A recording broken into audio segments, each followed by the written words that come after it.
Curiosity allegedly kills cats. Why this fate should befall our feline friends in particular is beyond me. I do know, though, that if a bedroom door is locked, I cannot rest until it is opened.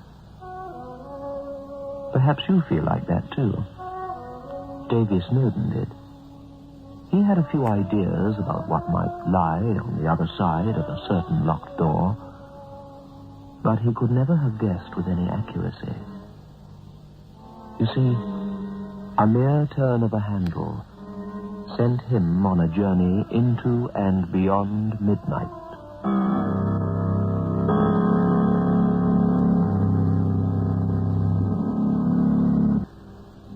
Beyond Midnight by Michael McCabe.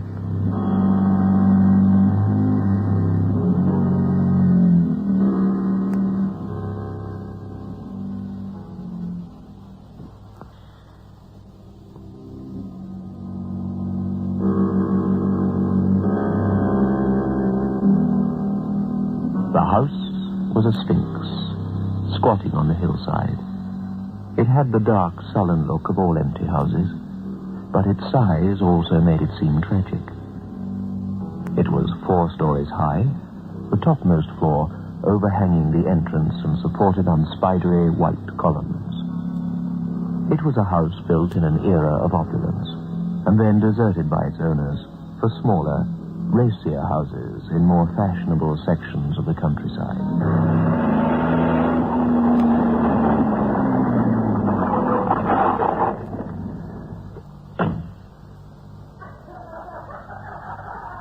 Spotlighted in the glare from the car, they embraced and kissed, and the girl fumbled in her purse for a key. The boy went back and made the car dark again. Hey, wait for me. Wait for me. Oh, here we are. Hunting light sources and finding them, the front room blazed into view, but the gloom of the old house was only partly dispelled. Oh, will you just look at the wallpaper? Positively scurfy. It looks different, huh? How long has it been since you were here? Yes, it's almost 8 years. I was 9 when Father died, and that's when we moved out. We've always rented the place every summer, though. Rented it out, you know? Just smell it out. You rented it out. That's why the lights are still on, I guess. Davy, maybe we shouldn't have come here. Oh, Bonnie.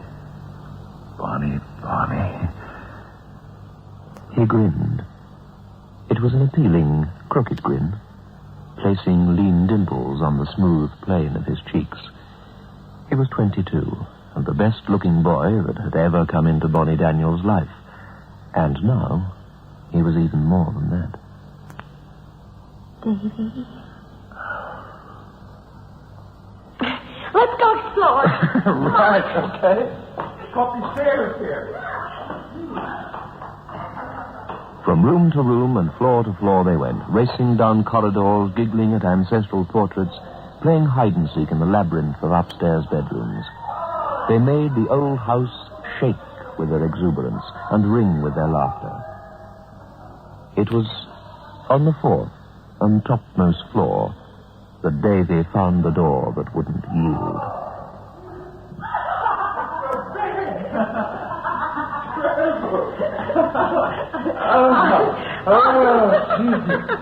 You go house. I'm a ghost. I's just a little old ghost. I can't, Davy. I can't. I have to sink down. Sink down. And rest because I'm tired. And I've no strength. And This is queer. All the others are open. Oh, brother. This one's really stuck. No, it isn't stuck. It's locked. It's always been locked.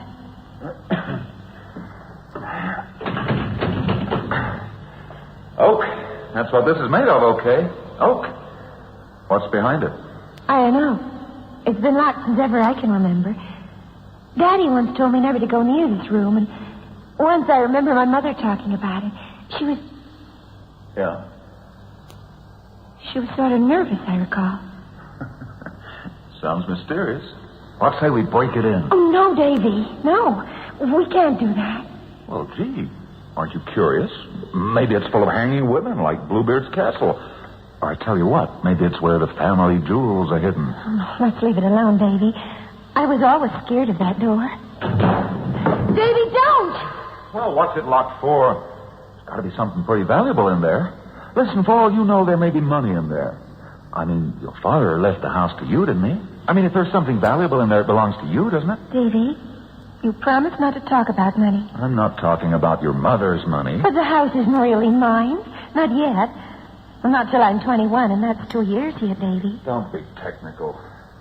Davy. Okay, if that's how you feel. We have plenty of time anyway. Hey, come here. No, please, Davy. Let's go downstairs. Oh, sure, let's go. Come on. They went to the first floor, and Davy, with dramatic gestures, pulled all the dust sheets from the furniture, and then he went to the basement and returned with kindling. The fire took a long time to get going. A city boy, Davy was inexpert. Finally, though, warmth was induced, and they pulled the sofa close and curled into each other's arms. Come on, kitten. Time to go to bed. You're asleep. You always fall asleep. Hey, what the... Hey, we got company. No, wait. It's Mother.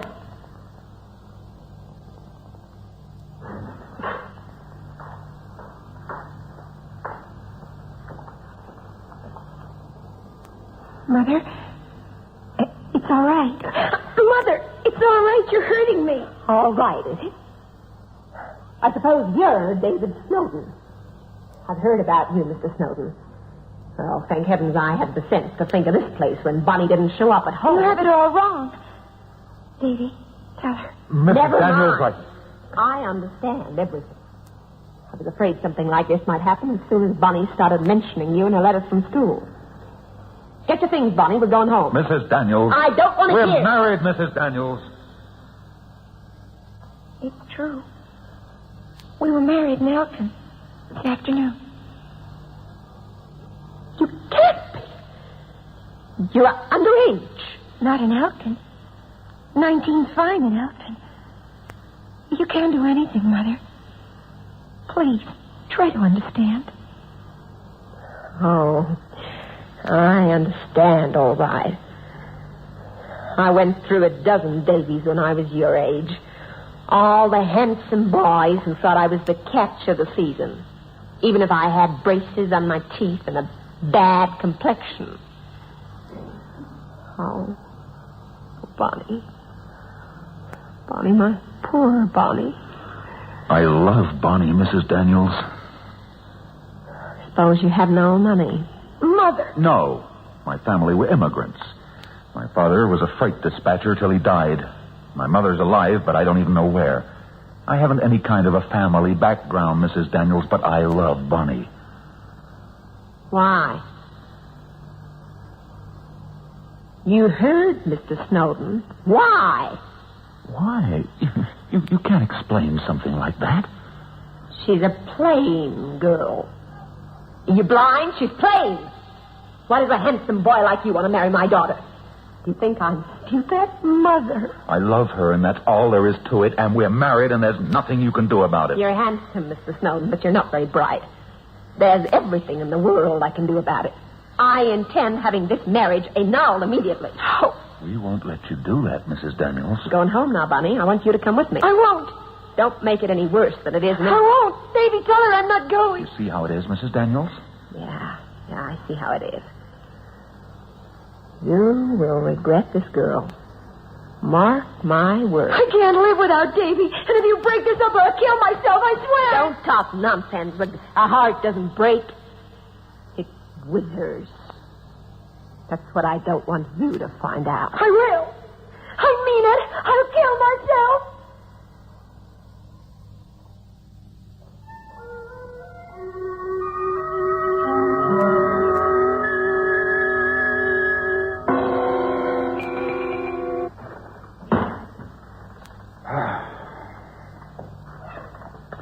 It's a lousy hole, and you know it.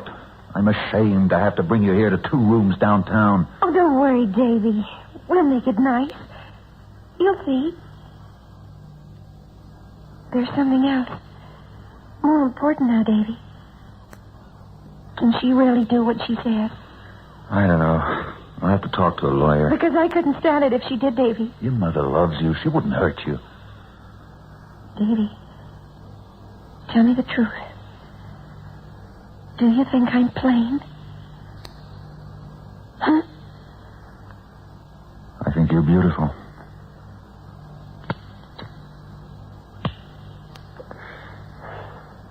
Tell me the truth, Davy. Do you think I'm plain, Davy? Do you? Tell me the truth, Davy. Do you think I'm plain, Davy? Do you? Tell me the truth, Davy. Do you think I'm plain, Davy? Do you? Tell me the truth,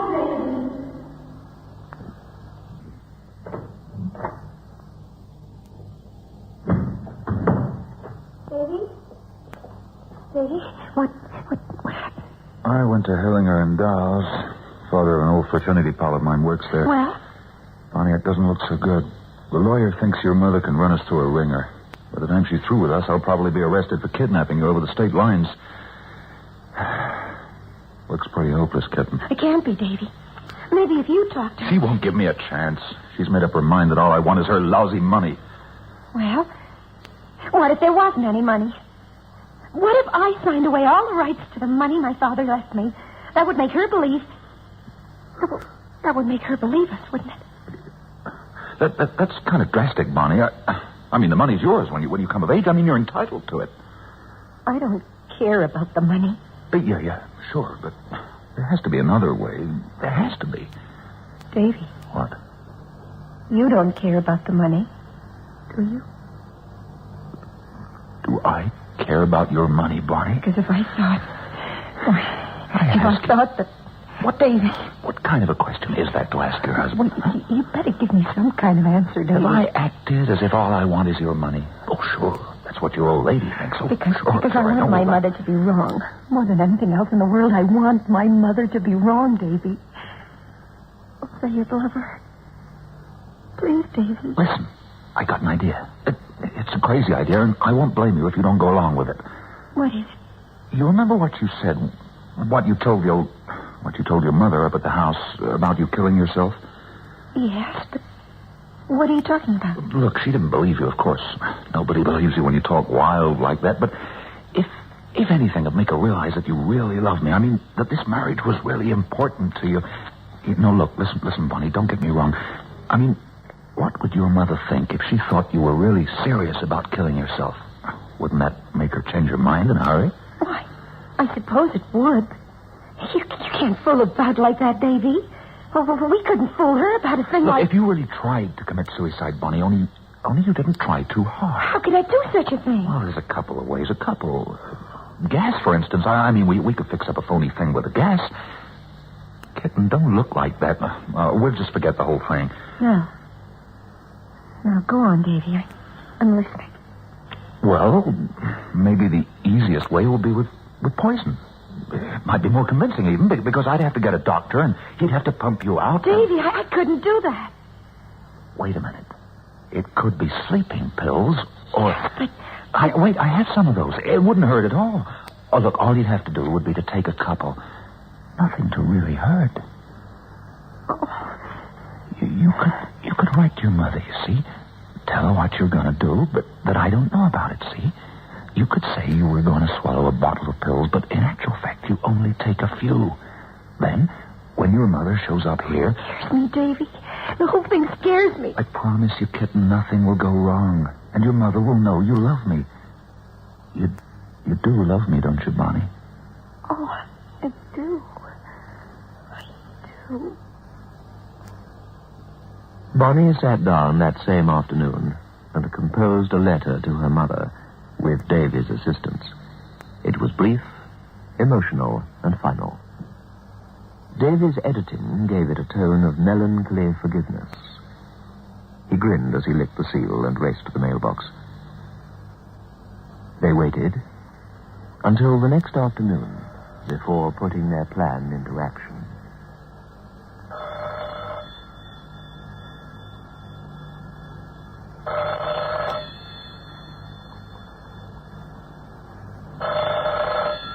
Leave it ring. It may be her. She may have received the letter, and now she's calling you.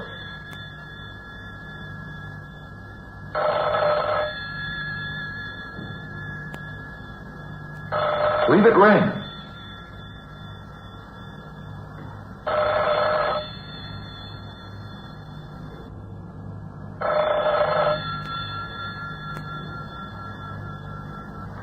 Okay. This is it. Do you have the file? Yes. Here. Look, you better do all this yourself. To take out 3, okay? No, better make it 4. Davy, are you sure it'll be all right? Of course it will. Look, it takes at least 10 to hurt you, and even then it wouldn't do you a lot of harm. Besides, I'll get a doctor over as soon as possible. Trust me, kitten. I trust you, Davy. Wait a moment.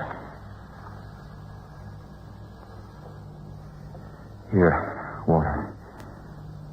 Davy. Yes, kitten? Listen, Davy.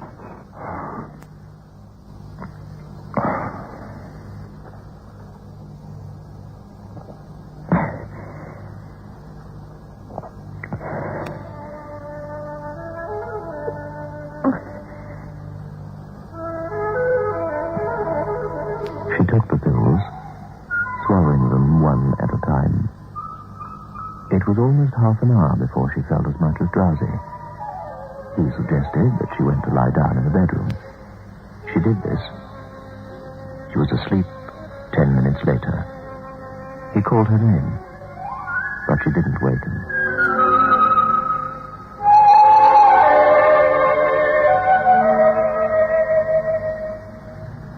Davy, you don't think I'm funny, do you? You don't care about the money, do you, Davy?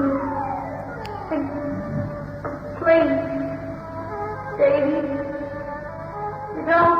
Bonnie? About money. You asleep? Huh? Davy, Bonnie? Davy. Sleep? Bonnie? What seemed like a long time passed. He went out and bought groceries at the store. He tiptoed to Bonnie's bedroom and called her. She did not stir. He was about to call Mrs. Daniels, having decided to change the plan a little, to call her urgently to come over instead, when...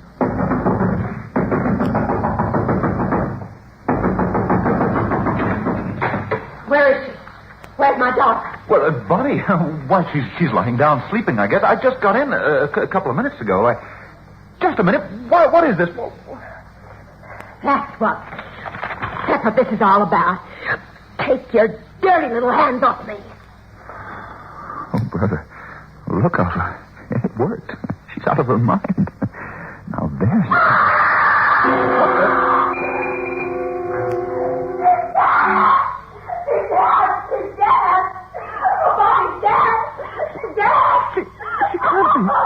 She can't be dead.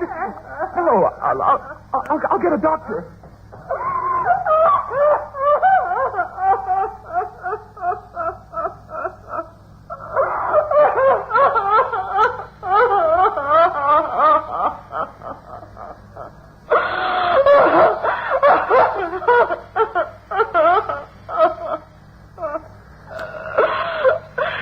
You're too late. You drove her to this. It's your fault. If you'd let her alone. Me, it was you. She did this because of you. She isn't dead. She can't be dead. Bonnie, wake up. Wake up, kitten. It's all right. Everything's all right. It's all right, kitten. Please. Oh, for Pete's sake, you gotta wake up. Bonnie, wake up. She can't be dead. There weren't many pills in that bottle. She couldn't have taken many. She Not with Bonnie's heart. It wouldn't take much. What are you talking about? She's had rheumatic fever when she was 13. Her heart's been weak ever since. Bonnie. Please, Bonnie. Bonnie, kitten, wake up, please. It's okay, Bonnie. Bonnie, wake up.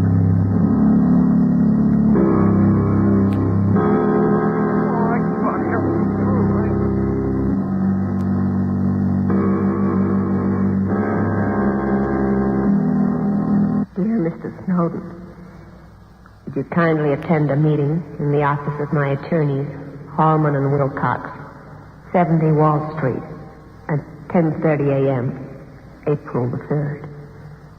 Were they meaning to do him harm? What could they do? Concerned about his making a claim against Bonnie's estate. He had already covered the question. Hellinger and Dowles had assured him that he had no rights to any part of the girl's estate. What then? What then? Daniels is in my office waiting for you. Am I being sued? Sued? Of course not. Come in, Mr. Snowden. This won't take very long. I wonder if you're curious about my daughter's estate. In case you didn't know, her inheritance from my late husband wasn't due until she was 21. Since her death, it automatically reverts to me. So, you see, there's nothing you could possibly expect. I didn't expect anything. Very kind of you, I'm sure. However, Mr. Snowden, the fact that you did marry Bonnie imposes a certain amount of obligation on me. You are my son-in-law, whether I enjoy the fact or not. As it happens, I don't. But as it also happens, I feel that it's necessary to make some kind of settlement in regard to your welfare.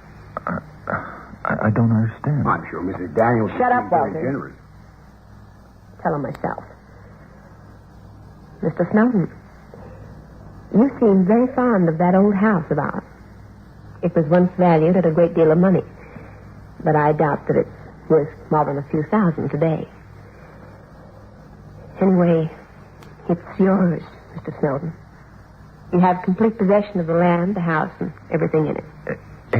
Everything? You really mean everything? Of course. Mr. Holman will see to the formalities. I merely wanted to let you know. Gee, Mrs. Daniels... Don't thank me. I can stand anything from you except thanks. I sincerely hope, Mr. Snowden, that we never meet again.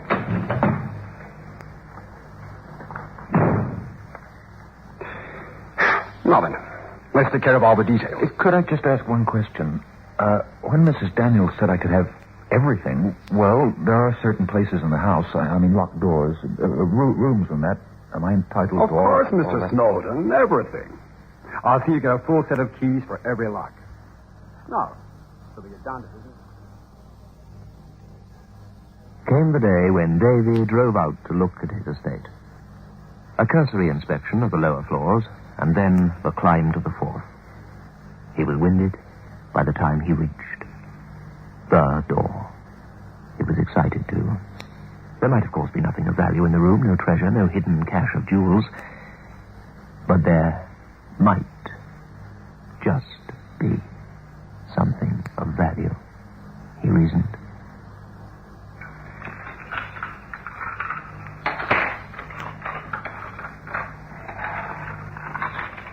There was, of course, only one way to find out. To learn the secret behind the locked door.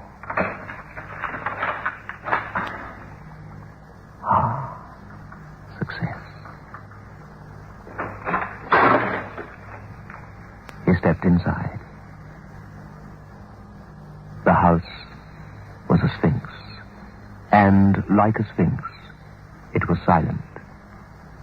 But now, the silence was broken.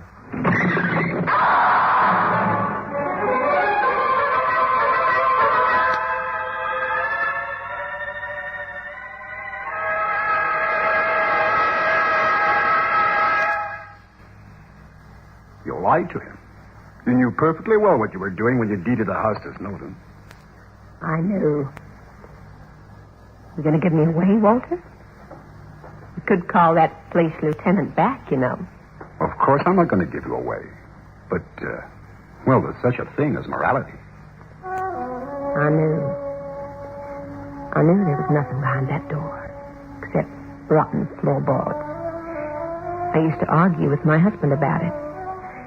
I used to say we ought to have the floor repaired, that someone might fall through that terrible overhang and be dashed to pieces on the driveway. But he was a strangely miserly man. So we just locked up the room and forgot it. It's an old, gloomy house, Walter.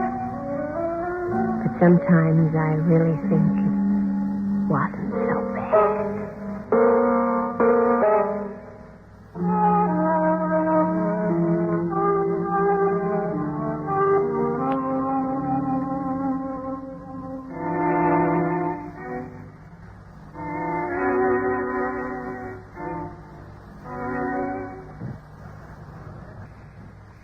Beyond Midnight is presented every Friday night at 9:30.